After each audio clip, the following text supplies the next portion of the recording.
სადაც არის შენი ყურადღება, იქ არის შენი ენერგია და სადაც არის შენი ენერგია, იმ სიტუაციებს კვებავ და იმ ცხოვრებას ქმნი. ეს ფრაზა ერთხელ მაინც გიქნება გაგებული. შესაბამისად, ყოველდღიურ ცხოვრებაში შენ ფოკუსი გჭირდება იმაზე, რაც გინდა, რაც არის შენი მიზანი, რაზეც უნდა იმოქმედო და არა იმაზე, რაც არ მოგწონს, რაც გაკლია და რისი შეცვლაც გინდა. მარტივად რომ ვთქვათ, უნდა გქონდეს პლუს მდგომარეობა, დადებითი მდგომარეობა მოქმედებისას და არა მინუს მდგომარეობა, უარყოფითი და ნაკლოვანებითი მდგომარეობა. როდესაც პრობლემაზე ვფიქრობთ და პრობლემიდან ამოსვლაზე ვჩალიჩობთ, მაშინ გვაქვს მინუს მდგომარეობა, ანუ საიდანღაც ვართ ამოსასვლელები.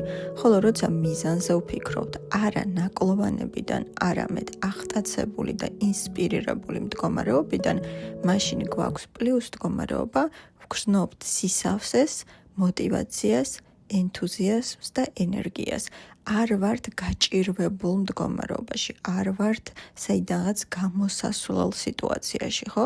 უბრალოდ ვგრძნობთ მიზანს, ვართ ინსპირირებულები, სავსე ენერგიით და ვიღწვით ამ მიზნისკენ.